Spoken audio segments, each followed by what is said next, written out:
Evangelical TV የወንጌል አማኞች ድምጽ።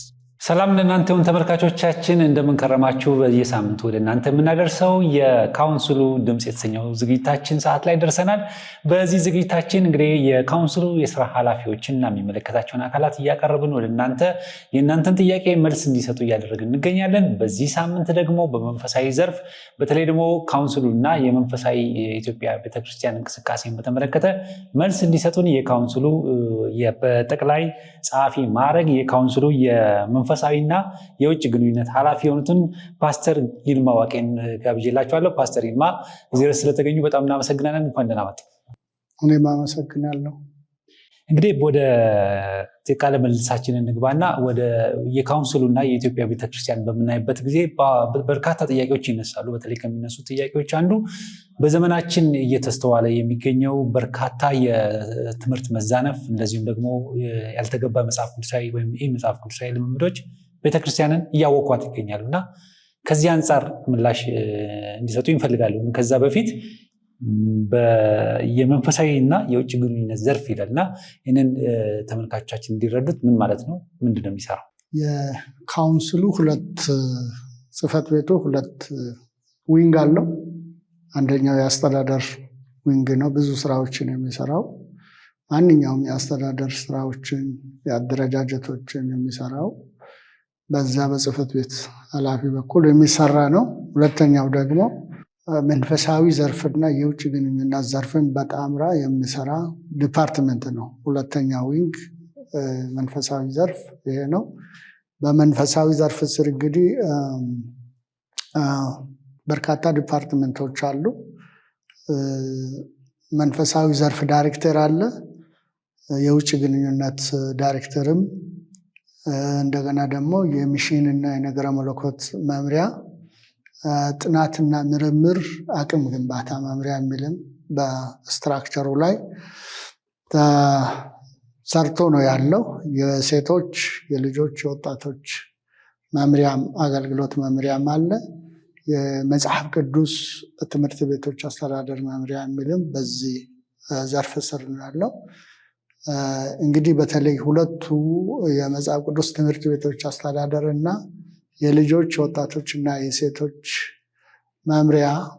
መምሪያዎች በመንፈሳዊ ዳይሬክተር ስር ቀጥታ ተጠሪነቱ ለነሱ ሆኖ መንፈሳዊ ዘርፍ ዳይሬክተር ደግሞ ለዘርፉ ተጠሪ ሆኖ እያገለገሉ ነው ያሉት ማለት ነው። ስለዚህ ይሄ በአጠቃላይ መንፈሳዊ ዘርፍን የሚመለከት ዘርፍ ነው ማለት ነው። ስለዚህ የውጭ ግንኙነት ስራው እየተሰራ ተጠሪነቱ ለዚህ ዘርፍ ነው። ሁለተኛ ዊንግ ነው ማለት ነው ይሄ መንፈሳዊና የውጭ ግንኙነት ዘርፍ የሚለው ማለት ነው። ስለዚህ እንደዚህ ሆኖ ያለ የመንፈሳዊ ዘርፍ ምንድን ነው የሚለው ሚናው ምንድን ነው ለሚለው የመንፈሳዊ ዘርፍ በአጠቃላይ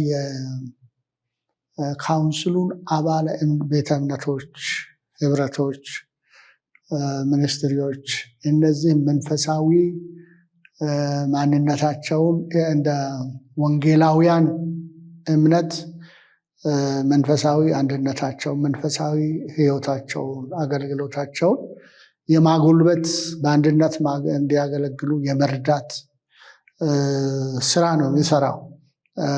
በዚህ ላይ እንግዲህ አዕማደ እምነቶች አሉት። ካውንስሉ ሲመሰረት ወንጌላውያን ኢትዮጵያ ወንጌል አማኞች አብያተ ክርስቲያናት ካውንስል ነው ሲመሰረቱ። ይሄ ካውንስል መተዳደሪያ ደንብ ሲቀርጽ የጋራ የተለያዩ ቤተ እምነቶች ነው ያሉት፣ የማይመሳሰሉ የተቀራረቡ በጣም በመሰረታዊ ነገር የማይለያዩ ሆኖ በጥቃቅን ነገሮች በአስተዳደር በመዋቅር የሚለያዩ ብዙ አሉ። በካውንስል ውስጥ እንግዲህ ከ3000 በላይ ቤተክርስቲያናት ወይም ቤተ እምነቶች ትልልቆችና አዳዲሶችም አነስ ያለ ቁጥር ያላቸውም አሉ። ሁሉም ቅርጻቸው ይለያያል፣ የአመራር ፍልስፍናቸውም ይለያያል። ስለዚህ መሰረታዊ ነገሩ ምንድነው አንድ የሚያደርገን የሚለውን ነገር ተነጋግረው መጀመሪያውኑ የአዕማደ እምነቶችን ቀረጹ። 7 አዕማደ እምነቶች ሁሉም የተስማሙባቸው ተስማምተው ይሄ ነው እምነታችን የሚለው የወንጌላውያን አማኞች ሁሉ መሰረታዊ እምነት የሆነውን ብዙ ፓኬጅ በውስጡ የያዘው ግን 7 ትልልቅ የእምነት አንቀጾችን የያዘ ሁሉም የሚስማማበት ሁሉም ተስማምቶበት መጀመሪያ የመሰረቱት መስራቾች ያንን ተስማምቶበት ነው የመሰረቱት። ከዛም ቀጥሎ አባላት እየሆኑ የመጡት መደበኛ አባላት የሚባሉት እነዚህን መሰረተ እምነቶች ተቀብለው መመሪያውንና ደንቦችን ሁሉ ተቀብለው በዚህ ቃል ኪዳን ገብተው ይሄ ለኛም የምንቀበለው ነው ብሎ የተቀረጸ ነው። በዛ መሰረት እንግዲህ ሰዎች ቤተ እምነቶችን ቤተክርስቲያናትን በያሉበት እነዚህን 7 አዕማደ እምነቶች መሰረት በማድረግ ይህንን በማስተማር በማስረጽ እንዲያውቁ በማድረግ በተለይ አዳዲሶቹ አውቀውት በዛ መልክ የወንጌላውያንን እምነት ይዞ አቅማቸውን ለማጎልበት እንሰራለን ማለት ነው። ስለዚህ ሁሉም ቀድሞ ያሉም ሰፋ ያለ ነገር ያላቸው አሉ፣ አዳዲሶች ደግሞ ወደዛ የሚያድጉ አሉ። እነዚህ ሁሉ በማቀራረብና ወደ ትክክለኛው የወንጌላውያን እምነት ሁሉም በአንድ መንገድ እንዲሄዱ ለማድረግ ይሄን ስራ ይሰራል። በጋራም ደግሞ ዋናው ነገር ለሁሉ ዋና የሆነ የወንጌል ተልእኮ ነው። ታላቁን ተልእኮ በጋራ መስራት እንዲችሉ የወንጌል ተልእኮን አቅም የማጎልበት ስራ እሱን አቅም የማጎልበት እንደገና ደግሞ የማስተባበር አብረው እንዲሰሩ ኔትወርክ የመፍጠር ስራ እንሰራለን ማለት ነው። እሺ፣ በጣም ጥሩ። እንግዲህ በዚህ በመንፈሳዊና የውጭ ግንኙነት ዘርፉ ውስጥ እንግዲህ በርካታ ቅርንጫፎች በስሩ አሉት ብለውኛል እና አንዱ የመጽሐፍ ቅዱስ ትምህርት ቤቶች እና የሚሽን መምሪያ አለ። እንደገና ያሉኝ 2 ምናልባት ረስቼ ከሆነ እነዚህም አሉና አሁን የሚመለከቱ የአባል ቤተ እምነቶችና ሚኒስትሪዎች እዚህ ብንመጣ ይሄ መንፈሳዊ ዘርፉ ምንድን ነው ሊረዳን የሚችለው ወይም ደግሞ አብረን እንሰራ የምንችለው ብሎ ጥያቄ ቢያነሳ አሁን ከዘረዘሩት በተጨማሪ በግልጽ በዚህ ጉዳይ ላይ አብረን መስራት እንችላለን ወይም ደግሞ ይገባናል ብላችሁ የምትሉት ነገር ካለ? እንደ ካውንስል እንግዲህ ሁሉንም የወንጌል አማኞችን አቅፈን ነው እየሰራን ያለ ነው። አሁን እንደነገርኩ ሌሎችም እየመጡ ከኛ ጋራ አጋሮች ሆነው ያላቸውን በማበርከት ከዚህ በኩል የሚፈልጉትን ደግሞ በመስጠት ጽሕፈት ቤቱ በመጀመሪያ ደረጃ ሕጋዊ ከለላ እነሱ አስተምሯቸውን አይተው መሰረተ እምነታቸውን ፈትሸው አመራራቸውን ያለውን ነገር በሙሉ ከፈተሸ በኋላ ሰርቲፊኬት ሰጣቸው፣ ደብዳቤና ሰርቲፊኬት ሰጣቸዋል። ሂደት ካለበት የምዝገባው ማለት ነው። የምዝገባውና እነዚህ መጥቶ እኛ በመንፈሳዊ ዘርፍ ምን እንሰራ ከእናንተ ጋር ምንድን ነው በሚሉበት ሰዓት አንደኛ እኛ እንደ መንፈሳዊ ዘርፍ በተለይ ታላቁ ተልእኮ ላይ የሚሽን ስራ ላይ አብረን ለመስራት ብዙዎቹን ኢንቫይት እናደርጋቸዋለን፣ እንጋብዛቸዋለን። አቅም ያላቸውን እውቀት ያላቸውን ልምድ ያላቸውን በወንጌል ክፍል እነሱንም በማስተባበር ለሌሎች ስልጠና በመስጠት የልምድ ልውውጥ እንዲያደርጉ በማድረግ አንዱ የሌላውን አቅም እንዲገነባ በማድረግ አብረን ፓርትነርሺፕ አግሪመንት ተፈራርመን ስራ እንሰራለን። በተለይ እዚህ ቢሮ ደግሞ ቢሮ የተደራጀው ገና በቅርብ ጊዜ ስለሆነ ብዙ የሚያስፈልጓቸው ነገሮች መሟላት ያለባቸው አሁን ያልኩ ዲፓርትሜንቶች አሁን ሰዎች የላቸውም። ገና እየተደራጀ ነው የሚሄደው። አቅም ያላቸው ሰዎች ሲኖሩ ከወንጌላውያን አብያተ ክርስቲያናት እነሱን በመደገፍ ይህን ስራ እንዲሰሩ ሌሎቹን ኢንቫይት እየረዱ አጠቃላዩን የወንጌል አማኞች አባላትን ለወንጌል ስራ ለማነሳሳት አብረን እንስራ እንላለን። እነሱም ደግሞ የሚያስፈልጋቸው የስልጠና ጉዳይ፣ የአቅም ማነስ ጉዳይ ሲሆን ሌሎቹን ሁሉ አሰባስበን በእነዚህ አቅም ባነሰባቸው ነገሮች ስልጠና እንሰጣለን፣ አቅማቸውን እናጎለብታለን። ሌሎቹንም ደግሞ በህብረት እንዲሰሩ በአንድነት አንዱ የጎደለውን አንዱ ሊኖረው ይችላል። በተለይ የሚሽን ስራ ላይ የሚሰሩ በርካታ ሚኒስትሪዎች አሉ። እነሱንም ኢንቫይት እናደርጋለን። እያደረግንም አብረን እየሰራ ናቸው ያሉ በርካታ ሚኒስትሪዎች አሉ። የቀሩትም ደግሞ በጣም ብዙ ናቸው።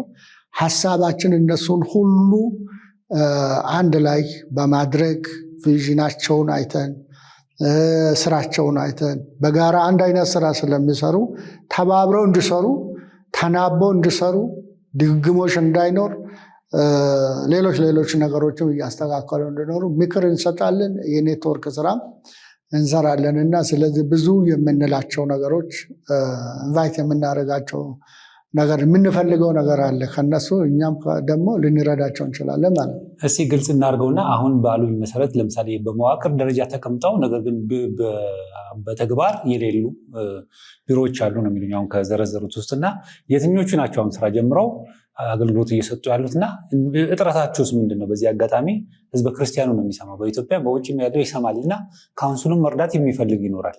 ስለዚህ የትኞቹ ናቸው የአባል ቤተ እምነቶችን እርዳታ ወይም ደግሞ አቅም ያላቸው ግለሰቦችን እርዳታ የሚፈልጉና የትኞቹ ናቸው ደግሞ በተግባር ላይ የሚገኙት እንደገና እንዲዘረዝሩ?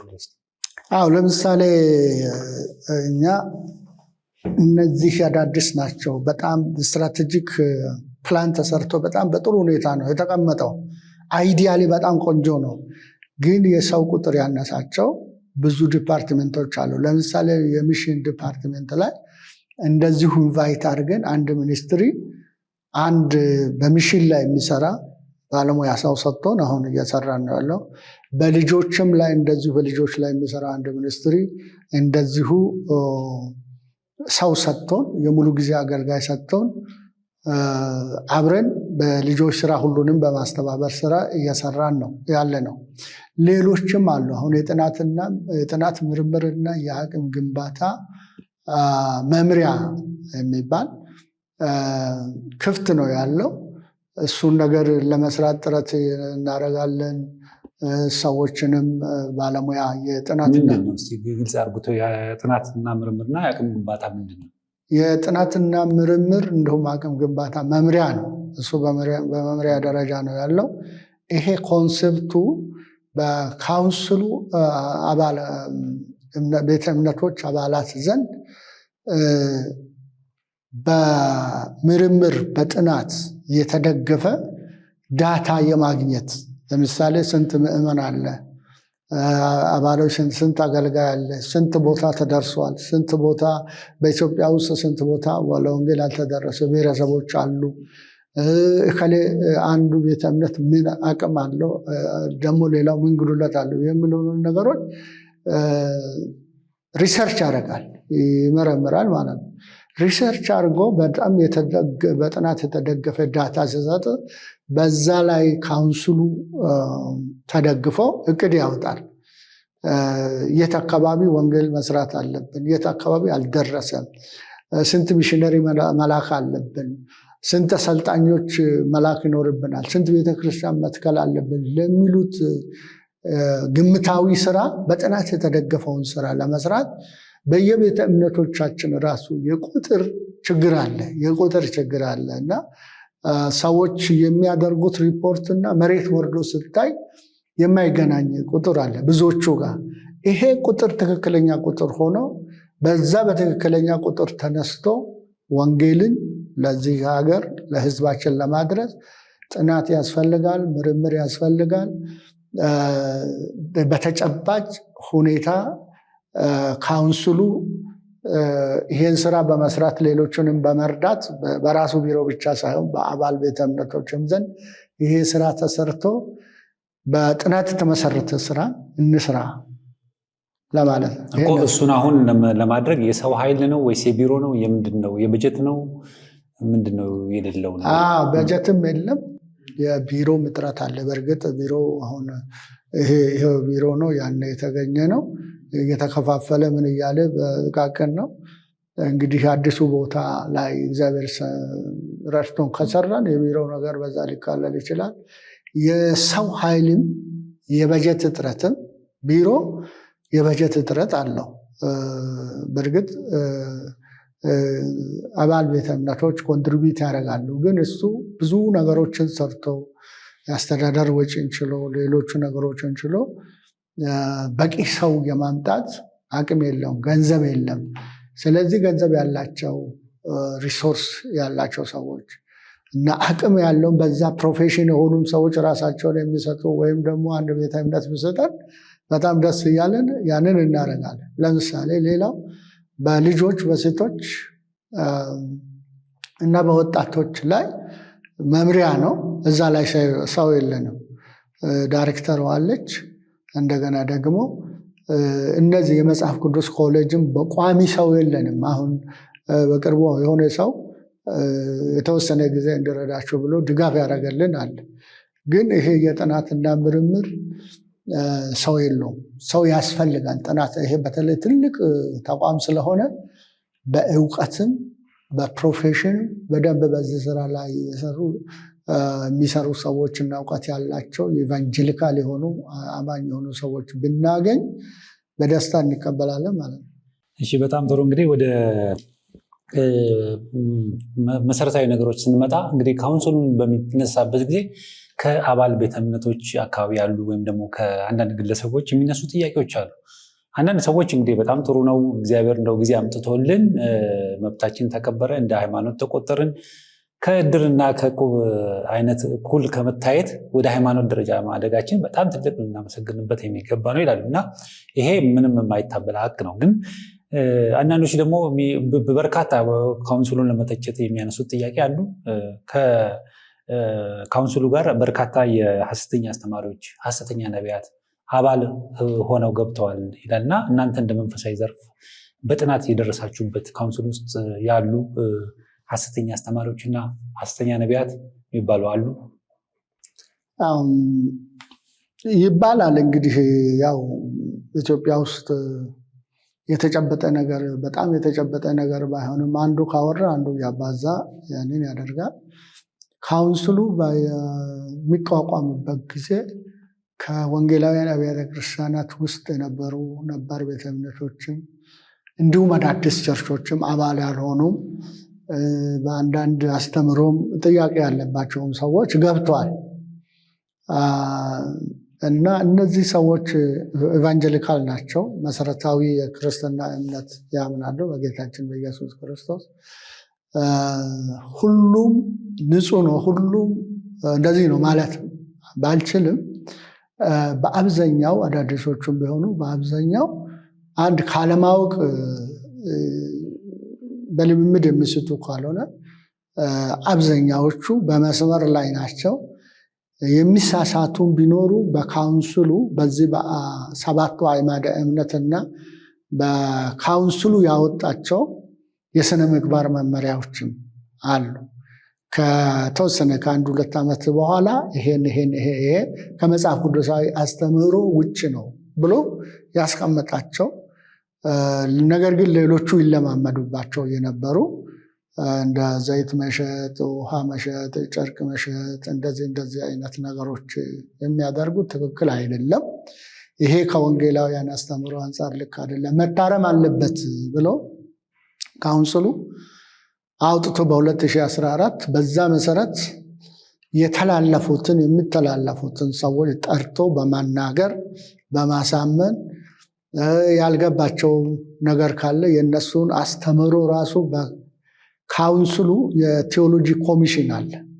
ጥርጣሬ ማለት አስተምህሯቸውና ልምምዳቸው ጥርጣሬ ካደረ ወይም ጥቆማ ከመጣ እነዚህ የተሳሳቱ ናቸው ሲባል መጥቶ የሚያስተምሩት ነገር በተጨባጭ ተወስዶ የካውንስሉ ቴዎሎጂ ኮሚሽን ከተለያዩ ቤተ እምነቶች ምሁራን፣ ስነ መለኮት አስተማሪዎች የተውጣጡ ናቸው። እነሱ አይተው ፈትሸው ይሄ ነው ብለው ይመክራሉ። የሚመለሱ አሉ፣ ማስጠንቀቂያ የተሰጣቸው አሉ፣ ፈቃዳቸው የታገደባቸው ተመለሱ የተባሉ አሉ። ስለዚህ ካውንስሉ ይህንን ነገር ለማድረግ በራሱ እዚህ ጥላ ስር ስለሆኑ ጠርቶ የማናገር፣ የማቃናት፣ የማስጠንቀቅ ነገር አለ። ስለዚህ በመንገድ ላይ ያሉ ማስጠንቀቂያ ተሰጥቷቸው እንዲያርሙ የተሰጣቸው አሉ። ያረሙ ይቅርታ ጠይቀው አናደርግም ብለው ደግሞ መስመር የገቡ አሉ። እዚህ ውስጥ እንግዲህ ያልገቡ ማለት ተደብቀው የሚሰሩ ያልተደረሰባቸው ሊኖሩ ይችላሉ። ግን እነዚህ ሰዎች ሁሉ የሚፈተሹት ቤተ እምነታቸው ወይም ልምምዳቸው የሚፈተሸው በኢትዮጵያ ወንጌል አማኞች ካውንስል አዕማደ እምነት መሰረት ይፈተሻሉ፣ ይታያሉ፣ ይመከራሉ፣ ይገሰጻሉ። ከዛ ውጭ አፈንግጠው የሚሄዱ ከሆነ ደግሞ ሂደት አለ። በሂደቱ የራስን የእርምት እርምጃ ይወሰዳል ማለት ነው። ስለዚህ ከውጭ ያሉ ሰዎች እንደዚህ ነው የሚሉ ሁሉም መስራች ነው። ካውንስሉ ለብቻ ሐሰተኞችን ሰብስቦ ሌሎቹን ወደ ውጭ አድርጎ አይደለም። ሁሉም ሰው ያውቃል። ሁሉም ቤተ እምነት ያውቃል። ለምሳሌ አስሮቹ መስራቾች ሲመሰርቱ እንደ ቃለ ሕይወት፣ መካነ ኢየሱስ፣ ሙሉ ወንጌል፣ ሌሎቹ ሲመሰርቱ ያውቃሉ። ክርክር ነበረ፣ ንግግር ነበረ። ይሄኛው እድል ከተገኘ ጥቃቅን ነገሮችን እየተነጋገርን እየተጋፈጥን በእግዚአብሔር ቃልና በካውንስሉ አስተምሮት ይሄን ነገር እያጠራን እንሄዳለን እንጂ ይሄን እግዚአብሔር የሰጠንን እድል ሚስ ማድረግ የለብንም የሚል ጠንካራ አቋም ይዞ ነው ሁሉም ያለው። እዚህ ውስጥ የሌለው ካውንስል ውስጥ የሌለው ማን ነው? ውጭ ሆኖ የሚያማ ሰው ሊኖር አይችልም። ለምሳሌ የጠራሁልህ እነዚህ ቤተ እምነቶች በሙሉ መስራች ናቸው። እነሱ መስራች ሆኖ ውጭ ሆኖ ካውንስሉ የሐሰት አስተማሪዎች ይበዙባቸዋል ብሎ የሚያማ ማን ነው? እነሱ እዚህ ውስጥ ከሆኑ እነዛም እዚህ ውስጥ ከሆኑ ደግሞ የሚጠራው በመጽሐፍ ቅዱስ እውነትና በተቀመጠው መሰረት ነው፣ በመሰረተ እምነት ነው እያጠራን የምንሄደው እንጂ እዛ ቆሞ እዚህ እንደዚህ ናቸው ማለት የተለየ አካል አይደለም። ይሄ ካውንስል ባለቤትነቱ ባለቤቱ እነዚህ የጠራውልህ 14 መስራች አባላት አሉ። በመስራችነት እነዚህ ናቸው። ሌሎቹ ደግሞ የተቀላቀሉ እስከ 3000 የሚደርሱ ሁሉ የካውንስሉ ባለቤት ናቸው። በዚህ መካከል ሕጸጽ ሲፈጠር፣ ስህተት በአንድ ቤተ እምነትም ይፈጠራል። በአንድ ቤተ እምነት አብረው እየሰሩ እያሉ እኮ ሐሰተኛ ይወጣል፣ ተቃውሞ ይወጣል። ይሄ የታወቀ ነገር ነው። ተመርምሮ ተገስጾ እምቢ ሲል ደግሞ ይወገዛል ማለት ነው፣ እንደ ቤተ እምነትም ቢሆን። ይሄም ቢሆን ሙሉ በሙሉ ፒውር ነው ተብሎ ሳይሆን እንዳለ ታስቦ ያለውን እየተመካከር እየተነጋገር በእግዚአብሔር ቃል ዲስከስ እያደረግን በሚገባ እያጠራን መስመር እናስገባ፣ እንመልሳቸዋለን። ልጆች ናቸው፣ ወጣቶች ናቸው። የሳቱ ብዙ ነገሮች ሆን ብሎ አይደለም። ሆን ብሎ የሳቱን ቢሆኑ ይደረስባቸዋል። ስለዚህ እኛ ተባብረን ሁላችን ከየአቅጣጫ ካውንስሉን እናጥራ የሚል አቅጣጫ ነው እንጂ መያዝ አለባቸው። እዛ ውስጥ እንደዚህ ተከማችቷል ብሎ እነሱ የት ሆኖ ነው? እነዚህ ሁሉ መስራች ሆኖ እያለ እዛ አባል ሆኖ እያለ ካውንስሉ ቢሮ ከሆነ ቢሮ የሁሉም ነው። እኔ እንደሚመስለኝ አለም የለም ለማለት የያዝነውን እውነት ይዘን እያስተማር ቻሌንጅ እያደረግን ምክክር እያደረግን አውደ ጥናት እያካሄድን እነዚህ የኤቫንጀሊካል ምሁራን አሏቸው። ሁሉም የሥነ መለኮት ምሁራን አሉ፣ አባቶች አሉ። ይሄ ልክ አይደለም ብሎ መሟገትና ማስተካከል ቀላል ነው። ውጭ ሆኖ እነሱን ውጭ አርጎ እንትን ከማለት ውስጥ አሁን እዚህ ካውንስሉ ውስጥ መሆናቸው እነሱን የማረም እድል፣ የማቅናት እድል፣ የማስተካከል እድል አለ አሁን ማለት ነው። እዚህ ውስጥ ሆኖ ሌሎቹን ማባረር ሳይሆን ወይም ሌሎቹ ወጣ ማለት ሳይሆን አሁንም ማየት የሚገባው የተለያየ ኢሜጅ አለ። እነዚህን ኢሜጆች ቶሎሬት አድርገን መጽሐፉንም እያነበብን የእኛንም መሰረተ እምነቶች እያየን በጋራ ከተጨባጭ ከተገኙ ድሮ የሚታሙበትን ሕጸጾች የሚያስተምሩ ከሆነ እሱ ሁሉም ሰው ይዞ መጥቶ ይሄ ትክክል አይደለም፣ አስተምሮታችን፣ ዶክትሪናችን፣ የፌዝ ስቴትመንታችን ይቃወማል ብሎ እነዚያን ሰዎች ቻሌንጅ በማድረግ መስመር ማስገባት ነው። ከለየላቸው ደግሞ መሸኘት ነው።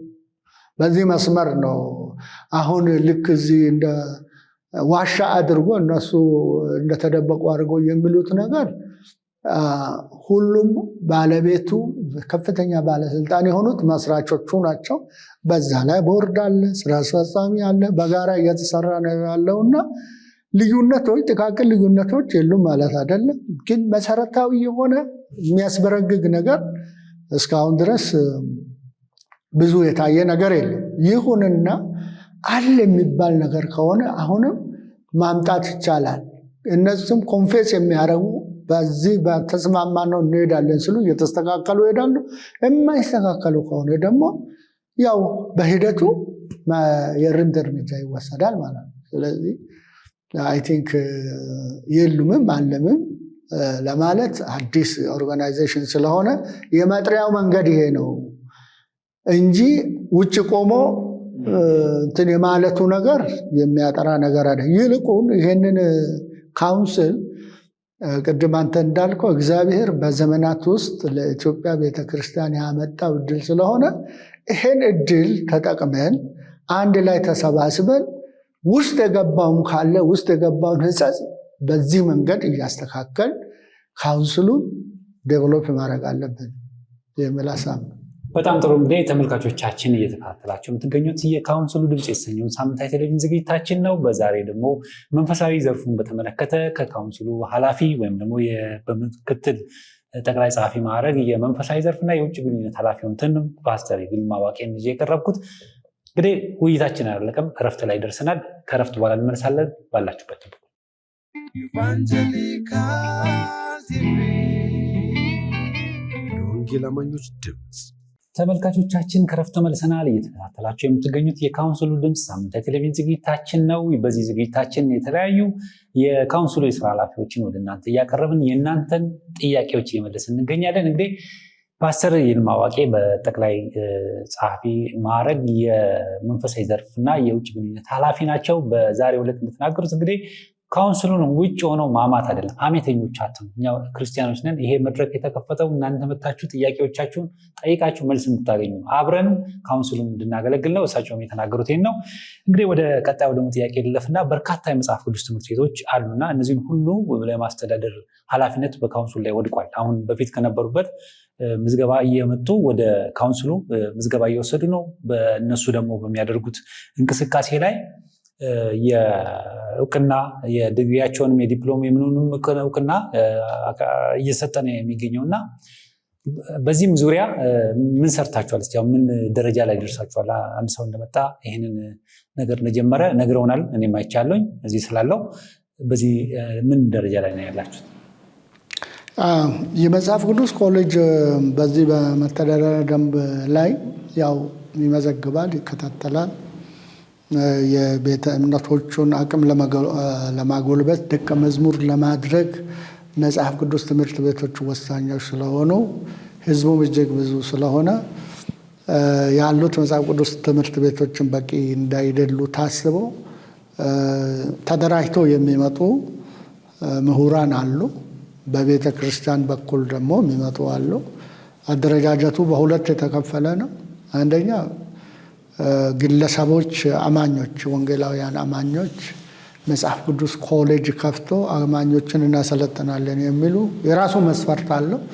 በራሱ መስፈርት ክራይቴሪያዎች አሉ። እነሱን ያቀርቡና በዛ መሰረት መጽሐፍ ቅዱስ ትምህርት ቤት ይሰየማል። ክራይቴሪያዎች አሉ። በነዛ ክራይቴሪያዎች ተገምግሞ ታይቶ በሶስት ደረጃ ነው የሚሰጠው። የመጀመሪያው ነገር ቅድመ እውቅና፣ ቅድመ ምዝገባ የሚባል አለ። ከዛ እውቅና፣ ከዛ ምዝገባ፣ ከዛ እውቅና የሚባል አለ። በደንብ እየተከታተሉ ማለት ነው። የመጀመሪያው ነገር የመጀመሪያውን መስፈርት አሟልተው ሲመጡ በጽሁፍ በተለያየ ነገር ቅድመ እውቅና ሰርቲፊኬት ይሰጣቸዋል። ቅድመ እውቅና ማለት ነው። የተወሰነ ጊዜ ይታዩና ቼክ ተደርገው ኢምፕሩቭ ካረጉ ይህንን አስተካክሉ ሲባሉ የሚባለውን ነገር አስተካክሎ ከሆኑ ደግሞ እውቅና በጠየቁት መሰረት በዲፕሎም በዲግሪ በማስተርስ በአብዛኛው እስካሁን እየተሰጠ ያለው ምናልባት አንዳንዶቹ በፒኤችዲም በዲግሪ በዶክቶሬትም የጀመሩ አሉ። ይሁንና በአብዛኛው በካውንስሉ አሁን ፈቃድ እያገኙ ያሉት ከዲፕሎም እስከ ማስተርስ ዲግሪ ያለው በዛ መሰረት ነው። ሁለተኛው የቤተ እምነቶች መጽሐፍ ቅዱስ ኮሌጆች አሉ።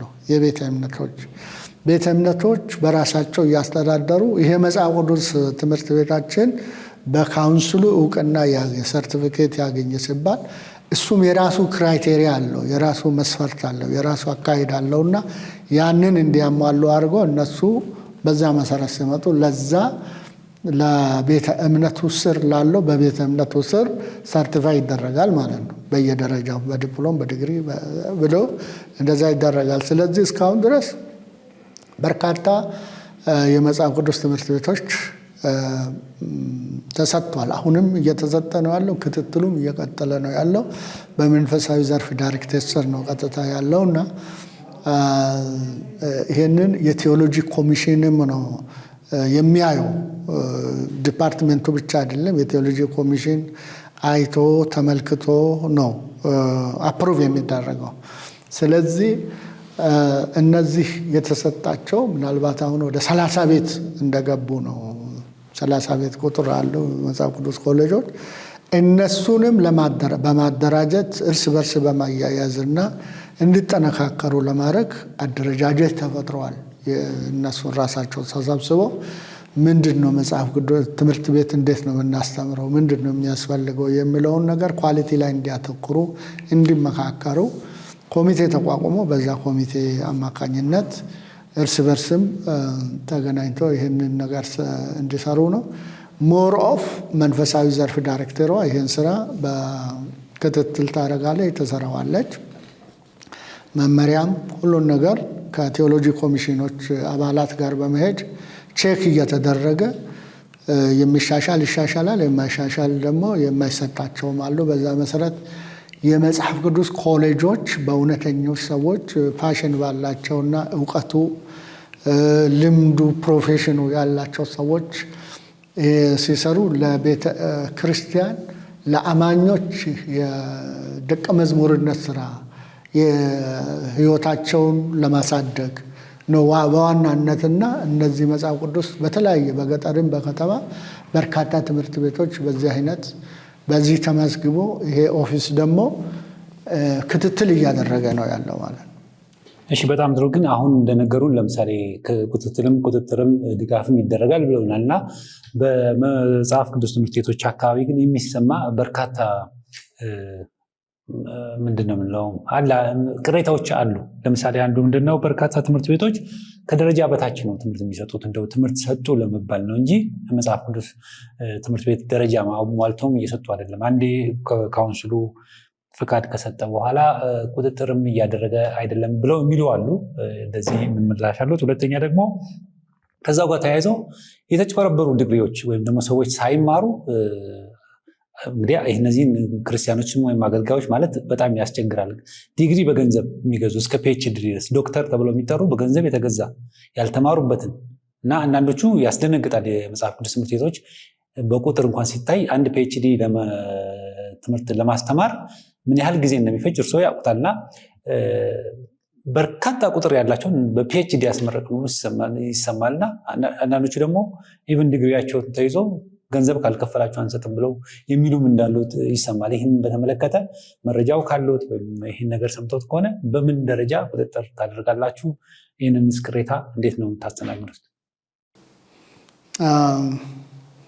ቅሬታው እንግዲህ ያው ውጭውን ይወራል። እዚህ በተጨባጭ የመጣ ነገር እስካሁን አልሰማንም። ነገር ግን እነዚህ ችግሮች የሉም ወይም አሉ ለማለት ተጨባጭ መረጃ ያስፈልጋል። ለምሳሌ ከዚህ ፈቃድ የወሰዱ ሰዎችን እንትኖችን የመከታተል አሁንም ስራ ተጠናክሮ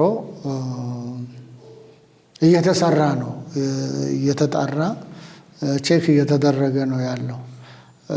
በትክክል እያስተማሩ ነው ወይ፣ በወሰዱት ፈቃድ መሰረት እየተካሄደ ነው ብሎ በመስፈርት መሰረት ሬት ይገመገማሉ፣ እንትን ይሰጣሉ። ከዛም በኋላ የሚወድቃለ የሚያልፋለ። ኢቭን ሬጅስተር ካረጉ በኋላ ቼክ እየተደረገ ነው ያለው። በሌላ በኩል ይሄ የዲግሪ መስጠቱ ከደረጃ በታች ነው የሚሉ ነገሮች በእርግጥ ፈቃድ እስከተሰጣቸው ድረስ በዚህ ፈቃድ ነው ተብሎ ከተሰጣቸው ይሄን አስተምረናል ብሎ ሊሰጡ ይችላሉ። እሱም ክትትል ያስፈልገዋል። እዛ የሚሰጡትን ነገር ካውንስሉ ሊያውቅ አይችልም። ግን ጥቆማ ካለ ይሄ እንደዚህ ነው ትክክል አይደለም ከተባለ ካውንስሉ በዘርፉ እሱንም ተከታትሎ ማስተካከያ ሊያደርግ ወይም ደግሞ ስራው ትክክል ካልሆነ ሊሰርዝ ይችላል። ግን ችግሩ ምንድነው? ብዙ ጊዜ ሰው እዛ እርስ በርሶ ያወራል እንጂ ተጨባጭ ነገር ይዞ እንደ ባለቤት ለተቋሙ እንደሚቆረቆር ሰው ይሄ ተጨባጭ ነገር ነው ብሎ ተጨባጭ ነገር ይዞ መጥቶ ኮምፕሌን አያቀርብም። አሁን በካውንስሉ ደረጃ ያለው አንዱ ችግር ውጭ ላይ ብዙ ይወራል። እዚህ ጋር ግን እስቲ የተጨበጠ ነገር አምጡ፣ መረጃ አምጡ ሲባል ማንም አይቀርም። ብዙ የሚያወራ ሰው እዚህ ሲመጣ አይ እኔ እንግዲህ እንደዚህ ሰማሁ እንደዚህ ይላል እንጂ ተጨባጭ ነገር ቀርቦ ነው ብሎ መስዋዕትነት ከፍሎ በቆራጥነት ይሄንን ለማጽዳት ዋጋ ከፍሎ አብረን እናስተካክል የሚል ቡድን አካል ብዙ የለም። ስለዚህ አሁንም ቢሆን እንደዛ ውጪ ላይ እንደዛ የሚወሩ ነገሮች ካሉ ስፔሲፊክ አድርጎ ይሄ ልክ አይደለም ብሎ ቢመጡ ማለት የኛው አካላት ማለት ነው ይሄንን ነገር አይቶ ያዘኑ መጥቶ እዚህ ጠረጴዛ ላይ ቢያስቀምጡ ካውንስሉ ይሄን ነገር ተነጋግሮ ልክ አይደለም አስተካክሉ የማለት በዛ በኩል ደግሞ ከደረጃ በታች የሆኑትን የመሰረዝም ማንዴቱ አለው። ፈቃዱን መልሶ የመውሰድ መዝጋት ማንዴቱ አለው። ግን ካልተደረሰበትና ተጨባጭ ነገር ካልሆነ ዝም ብሎ በኢንፎርሜሽን ብቻ እርምጃ መውሰድ ለአንድ ተቋም ከባድ ነው የሚሆነውና በተጨባጭ መጥቶ የሚያስረዱ ካሉ ከደረጃ በታችም በገንዘብ የሚሸጡ ካሉ እንግዲህ እነሱ በእውነት ክርስቲያኖች ናቸው ማለትም የሚያስደፍር አይደለም። ዲግሪን እየሸጡ ገንዘብ የሚያገኙ ከመጽሐፍ ቅዱስ ኮሌጅ ማለት ነው። ይሄ በጣም ኤቲካሊ ከእግዚአብሔርም ዘንድ በሰውም ዘንድ ጽዩፍ ነው። በዓለማውያንም ዘንድ ይሄ ከባድ አስቸጋሪ ነገር ነው እና እንደዛ አይነት መረጃ ካለ ምናልባት ካውንስሉ አውቶማቲክ እርምጃ ሊወስድ ይችላል ብዬ ነው ማስበው። ግን ተጨባጭ የሆነ ነገር አይቀርብም ብዙ ጊዜ እና ተጨባጭ የሆነ ነገር ካቀረባችሁ ሁሉም የካውንስሉ አባላት መሪዎችም በአንድነት ሆኖ ያንን እርምጃ ወስዶ የማስተካከል ኃላፊነት አለብን ለሁላችንም ማለት ነው። ምናልባት አሁን ፍራቻ ካለ አሁን እነዚህ በተለይ መረጃው ያላቸው ሰዎች በተለያየ ምክንያት ሊፈሩ ይችላሉ። ፈርተው ከሆነ ለምሳሌ መንግስት የሚያደርገው ነገር አለ። ጸረ ሙስና ኮሚሽን ተብሎ መረጃ የሚያቀርቡ አካላትን ፕሮቴክት ያደርጋል። መረጃውን በስውር ይሰበስብና ጥናትና ምርመራ አድርጎ እርምጃ ይወስዳል። በዛ መንገድ ለመሄድ ምናልባት ሀሳብ ይኖራቸዋል ወይስ ምንድን ነው ያለው መፍትሄ? እኛ እንደ መንፈሳዊ ፈቃድ ሰጪ ማለት ነው እንደ ፈቃድ ሰጪና እንደ ክርስቲያን ተቋም ይሄን ተቆርቁሮ ተጨባጭ ነገር የሚያቀርብ ሰው እኛ እንግዲህ መንግስት ፖሊስም ስላለው ነው። እኛ ፖሊሳችን ወይ መልአክ ወይ መንፈስ ቅዱስ ይሆናል ብለን ነው የምናስበው። እውነተኛ ነገር ከሆነ ለምን እንዲህ አልክ ከሌ እንደዚህ ብሏል እንገሌ እንደዚህ ብሏል ሳይሆን መረጃው ተይዞ ክሪቲካል ተጨባጭ የሆነ ነገር ላይ ሲደርስ የሚካድ ከሆነ አይ መካድ ትክክል አይደለም እኔም አይቼዋለሁ እኔም አውቄያለሁ ይሄን ነገር አውቃለሁ የሚል ሰው ከመጣ በጋራ ያን ነገር መጋፈጥ ነው። አንድ ሰው ለምንድን ነው የሚፈራ? እውነትን ይዞ ለምን ይፈራል የሚል ነገር አለ። እውነት እርግጥ ዋጋ ያስከፍላል። ግን ውሸተኛ ያልፈራ ሌባ ያልፈራ እውነተኛ ሰው መፍራት የለበትም። እነዚህን እውነቶችን ማቅረብ ካውንስሉንም የመታደግ ይሆናል። መጽሐፍ ቅዱሳዊ እውነትም ከእግዚአብሔርም ዘንድ ዋጋ ያለው ስራ አለው ማለት ነው። ስለዚህ ጸረ ሙስና ኮሚሽን ማቋቋም አንችልም፣ ግን ሁሉም ሰው ጸረ ውሸት፣ ጸረ ሌብነት አቋም ኖሮት ቤተ እምነት በሙሉ ተሰምቶት እዚህ መጥቶ ልክ አይደለም ቢል በጋራ ሶሉሽን ይፈለጋል። በጣም ጥሩ። እንግዲህ በይህን የምትመለከቱ ተመልካቾቻችን በዚህ ዙሪያ ሀሳብ ወይም ደግሞ ጥቆማ ካላችሁ እንግዲህ እኔም የካውንስሉ የሚዲያና የህዝብ ግንኙነት ኃላፊ ነኝ። ወደ እኔ ቢሮ መምጣትም ትችላላችሁ። ሀሳቡን ይዛችሁ ጥያቄውን ይዛችሁ ብትመጡ እኔም የሚመለከተው አካል ይህን ማቅረብ ይችላል። በተረፈ ግን ይህንን የምታደርጉ በጣም አሳፋሪ፣ አስነዋሪ ገዢዎችም ሻጮችም በጣም አስነዋሪ ስለሆነ ይህን ነገር በጣም የምንጸየፈውና እንደ ክርስቲያንም ይህን ነገር ማጋለጥ ይገባናል ብዬ አስባለሁ። ወደ ሚሽን እንምጣና ፓስተር ይልማ፣ ሚሽን እንግዲህ ወይም በአማርኛ ተልእኮ ሚሽን ነው፣ በአማርኛ የለውም ተልእኮ ነው አይደል? እና የቤተክርስቲያን ዋነኛ ነገር ነው ማለት ሁለተኛ ነገር ሳይሆን አስቀድሞ ጌታችን ኢየሱስ ክርስቶስ ለደቀ መዛሙርቱ የሰጠው ሚሽን ነው። እና ይሄ ሚሽን በተመለከተ የኢትዮጵያ ቤተክርስቲያን በካውንስል ደረጃ ስታቋቁመው ሚሽነሪዎችን በማገልገል ደረጃ ምን ድረስ ሄዳችኋል? ምን እንቅስቃሴ እያደረጋችሁ ነው ያላችሁት? አንዱ ዲፓርትመንት እሱ ስለሆነ የሚሽን እና ቴዎሎጂ ዲፓርትመንት መምሪያ አለ። በአጠቃላይ ግን ካውንስሉ እንደ ካውንስል አንዱ ትልቁ ዓላማው አብያተ ክርስቲያናትን ቤተክርስቲያናት ታላቁን ተልእኮ ማድረስ አቅም እንዲኖራቸው መስራት ነው። ኦብጀክቲቭ ራሱ መሰባሰባችን፣ አንድ ላይ መሆናችን አንድ የሚያደርገን አሁን ሁሉም ልዩነቱ ይሄ ነው ያ ነው የሚባለው ወደ ወንጌል በምንመጣበት ጊዜ ሰው ሁሉ ወንጌል ይድረስ ኢየሱስ ያድናል የሚለውን ተልእኮ ሁሉም ይስማማበታል። ስለዚህ ይሄንን ቤተ ክርስቲያናት በሙሉ ተባብረው በዚህ ምድር ያለውን ህዝቦቻችንን በወንጌል እንዲደርሱ ማስተባበር፣ ማሰልጠን፣ ማብቃት ነው የዚህ ጽሕፈት ቤት ኃላፊነት። አቅም መገንባት ነው። ቤተ እምነቶች ስራውን መስራት የጽሕፈት ቤቱ ስራ አይደለም፣ የሚሽን ዲፓርትመንቱም አይደለም። ስራውን አጥቢያዎች ናቸው የሚሰሩት፣ ቤተ እምነቶች ናቸው የሚሰሩት። ትክክለኛውን ስራ ቤተ ክርስቲያን የሚተክሉም እነሱ ናቸው። ግን እነሱን የማብቃትና እነሱን የማስተባበር ለነሱ አቅም የመሆን አቅም የሚፈጠርበትን ሁኔታ የማፈላለግ ነው እንጂ ካውንስሉ ሄዶ ሚሽነሪ ወስዶ የማሰልጠን አይደለም። ለምሳሌ አንዱ አሁን እየሰራን ያለ ነው፣ በዚህ ዓመት እቅድ ይዘን ያለ ነው ዳታ መስራት ነው። ዳታ ምንድን ነው? በኢትዮጵያ ውስጥ ህብረ ማለት ወንጌል ያልደረሳቸው ብሔረሰቦች እነማን ናቸው፣ የት ናቸው የሚለውን በዚህ ከፊት ለፊታችን ወራት ጀምሮ የመስራት ፕላን ይዘናል።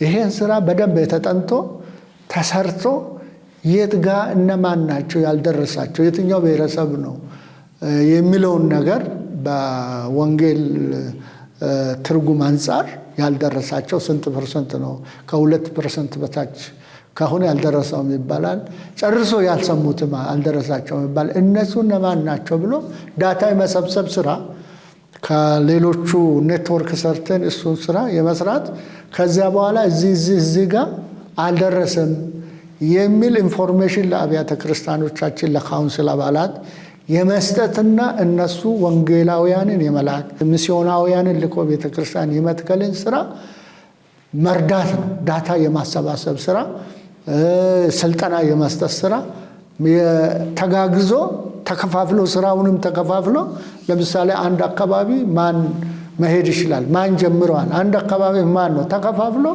እንደ ሸክማቸው ሄዶ ወንጌል ስራ እንደሰሩ ቤተ እምነቶችን የማበረታታትና አቅጣጫ የማሳየት ስራ ነው እየሰራን ፕላን ያደረግነው አሁንም ማለት ነው። ዋናው ነገር እነሱን የማብቃት ስራ ነው፣ እነሱን የመደገፍ አቅም የማሆን ስራ ነው እንጂ ግራስ ሩቱ ላይ ወርዶ ሚሽነሪ የመላክ ስራ አይደለም የካውንስሉ ስራ ማለት ነው። እሺ፣ ካውንስሉ የሚገኘው አዲስ አበባ ነው ዋና ቢሮ እና በየክልሉ ቅርንጫፎች ከፍተዋል ብዙ ቦታ እና ይህን ስራ በምትሰሩበት ጊዜ አባል ቤተ እምነቶች በምን ሁኔታ እናንተ መቅረብ አለባችሁ? ትሄዳላችሁ ወይስ እነሱ መምጣት አለባቸው? በምን ሁኔታ ነው ይህን አገልግሎት የምትሰጡት? ካውንስሉ በክልል ደረጃም በዞን ደረጃም በወረዳም ደረጃ እየተቋቋመ ነው ያለው። አብዛኛው ተቋቁመዋል። አሁን በዚህ በቅርብ ጊዜ ውስጥ ሁሉም ጋር እያደራጁ ስለሆነ ተከፋፍሎ እየተደራጀ ነው ያለው። የተደራጁትም አሉ። በእነዚህ በተደራጁት ቦታዎች ላይ ይህንን አሁን የነገርኩህን የአስተምህሮት ጉዳይ፣ በአንድነት የመስራት ጉዳይ፣ የሚሽን ጉዳይ በየዞኑ በየክልሉ በተቋቋመባቸው ቦታዎች ሁሉም ቤተ እምነቶች በተገኙበት ይህን ስልጠና እንሰጣለን፣ ኢንፎርሜሽን እንሰጣለን። ስለ ካውንስሉ ምንነት፣ እሴቶች፣ ተልእኮ፣ ዓላማ ምን እንደሆነ ለነዛ እናስጨብጣቸዋለን ማለት ነው። የተለያየ ሀሳብ ያላቸው ሁሉ ወደ አንድ ይመጣሉ። በጋራ እንዴት መስራት እንደሚገባቸው የወንጌል ተልእኮ ቤተክርስቲያን ተከላ እንዴት እንደሆነ የማያቋርጥ ስልጠና በሁሉም ቦታ እየሰጠን ነው። እየሄዳችሁ ማለት ነው? እየሄድን እነሱ መምጣት አይጠበቅባቸውም። እኛ እንሄዳለን። እዛ ያለው የካውንስል መሪዎችና የካውንስል ጽሕፈት ቤት ደግሞ በራሱ ዙሪያ በራሱ አካባቢ በራሱ አቅም የራሱን ስራ የራሱን ወንጌል ስራ ይሰራል። በጋራ በመተባበር ያንኑ ተከትሎ በውስጣቸው ያሉትን አብያተ ክርስቲያናት የማብቃት ስራ በዚህ ሞዴል እያወረዱ ይሄን ስራ በጋራ እንዲሰሩ ያደርጋል ማለት ነው። ስለዚህ እንሄዳለን እንጂ እነሱን አንጠራ። አሁንም ብዙ ቦታዎች አሁን ይሄ ስልጠና ሰጥተናል። ጅማ ሰጥተናል፣ ባህር ዳር ሰጥተናል፣ ደሴ ሰጥተናል፣ ሻሸመኔ ሰጥተናል። ሌሎችም ቦታዎች እንደዚህ እየሰጠን ነው ያለውና እዚህ አዲስ አበባም አዋሳም የሚሽን ስራን በተመለከተ እንደዚህ አይነት አቅም የመገንባት ስራ ባሉበት ሄደን ነው የምንሰራውና አሁንም ሲደራጁ ሌሎችም በተደራጁባቸው ቦታዎች ይሄንን እናወርዳለን ማለት ነው። ስለዚህ ስልጠናውን መስጠት ነው እንጂ ሚሽነሪ አትልኩም። ሚሽነሪ የሚሄዱትን ሰዎች ሌላ የተለየ እርዳታ አታደርጉላቸው? እኛ አሁን ስልጠናውን ነው የምንሰጠው። ኔትወርክ እንዲፈጥሩ እናደርጋለን። ምናልባት ካውንስሉ በደንብ ተደራጅቶ ከግንኙነት የውጭ ግንኙነት በደንብ እንትን ብሎ ከውጭ የሚሽን ኢቫንጀሊካል ሚሽን ጋር ግንኙነት ካለ ያ አክሰስ ሲኖር ለምሳሌ ድጋፍ የምናገኝ የሚሽነሪ ድጋፍ የምናገኝ ከሆነ እነዚህ ለሚሰሩት ቤተ እምነቶች እንዲሰሩ እንሰጣቸዋለን እንጂ እኛ ሚስዮናውያንን እዚህ ጋር እንልም።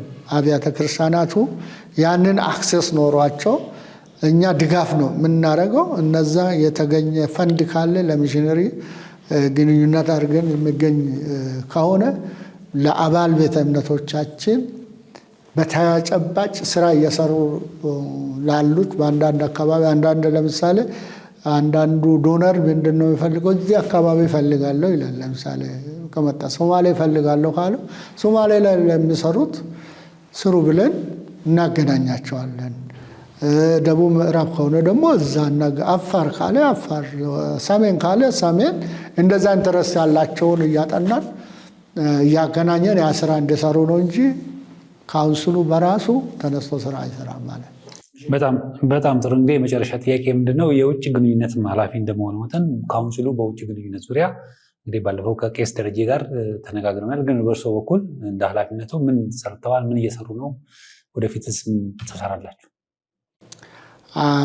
በውጭ ግንኙነት በኩል በአብዛኛው እንግዲህ ካውንስሉ ገና አሁን እየጠነከረ ስለሆነ ብዙ የተቀመጡ እቅዶች አሉ፣ አላማዎች አሉ፣ እንሰራቸዋለን ብለን ያቀብነው።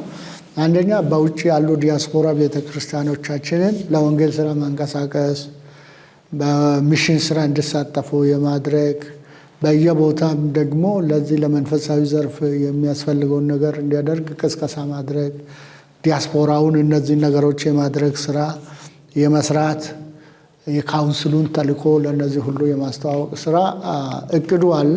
ከዚህ በፊትም ስራዎች ተጀምረዋል። በተለይ ይሄን ስራ እስካሁን ድረስ በስፋት እየሰሩ ያሉት የጽሕፈት ቤቱ ኃላፊያችን የሆኑት ቄስ ደረጀ ናቸው፣ የካውንስሉ ጠቅላይ ጸሐፊ። እነሱ ከሌሎቹም ጋር አንዳንድ ቦታዎች ለምሳሌ ባለፈው ዓመት ወደ አረብ ሀገሮች ላይ ካውንስሉ ተቋቁመዋል። ማነው ዱባይ፣ ሌሎች ኤሚሬትስ እንደዚህ እና ደቡብ አፍሪካም ተገራይቶ አሜሪካ እየተደራጀ ነው ያለው። እነዚህ ነገሮች እየተጠናከሩ አቅም ሲሆን እነዚህን ስራዎች የመስራት እቅድ ፕላን ተነድፎ ነው ያለውና በአንድ ጊዜ ሁሉም የመንቀሳቀስ አቅም ውስንነት ስላለው አሁን ሁላችንም ወጣን ማለት አንችልም። ግን ከዚህ በፊት ስራውን የጀመሩ ቄስ ደረጀ ጠቅላይ ጸሐፊያችን ይህን ስራ በደንብ እያሰሩ ነው ያሉት። በጣም ጥሩ። ፓስተር ይልማ ዋቄ በካውንስሉ በጠቅላይ ጸሐፊ ማዕረግ የመንፈሳዊና የውጭ ግንኙነት ኃላፊ ይህንን የካውንስሉን ድምፅ አክብረው መጥተው መግለጫ ስለሰጡን በጣም እናመሰግናለን። እግዚአብሔር ይስጥልኝ፣ እግዚአብሔር ያክብርልኝ። እኔም በጣም አመሰግናለሁ። እግዚአብሔር ይስጥልኝ፣ አመሰግናለሁ። አሜን። ተመልካቾቻችን እስካሁን ስትከታተሉ የቆያችሁት የካውንስሉ ድምፅ ሳምንታዊ ቴሌቪዥን ዝግጅታችን ነበር። ይህን ዝግጅት አጠናክረን እንቀጥላለን። በካውንስሉ ዙሪያ የሚነሱ ጥያቄዎች ካሏችሁ አምጡልን፣ ምላሽ እንዲሰጥ እናደርጋለን፣ ማብራሪያም እንዲሰጥ እናደርጋለን። በተረፈ አንዳንድ ሰዎች ውጭ ሆነው እንግዲህ ካውንስሉን ስም ለማጠልሸት ብዙ ሀሜት ይናገራሉ። እንደዚህ አይነት ሰዎችን መስማት የለብንም። ሁሉ ጊዜ የእግዚአብሔር ስራ በሚሰራበት ሁሉ ሰይጣን ደግሞ ስራውን ይሰራል። ስለዚህ ሀሳብ፣ ጥያቄ፣ ቅሬታ ያላችሁ ሰዎች ክፍት ነው መድረኩ፣ እናንተን እናስተናግዳችኋለን። በተረፈ የኢቫንጀሊካል ቴሌቪዥንን አጠናክረን እንቀጥላለን። እባካችሁ ከኢቫንጀሊካል ቴሌቪዥን ጋር ከጎን እንድትቆሙ አደራ ማለት እንፈልጋለን። በሚያስፈልገው ነገር ሁሉ አብራችሁን ቆሙ። ምክንያቱም የኢቫንጀሊካል ቴሌቪዥን የሁላችሁም ቴሌቪዥን ነው። የሚቀጥለው ሳምንት በሌላ እንግዳ ወደ እናንተ ቀርባለሁ። እስከዛው ድረስ የምሰናበታችሁ ተስፋዬ ካሳሁን ነኝ። እስከ ሳምንት ድረስ እግዚአብሔር ከሁላችን ጋር። ኢቫንጀሊካል ቲቪ የወንጌል አማኞች ድምፅ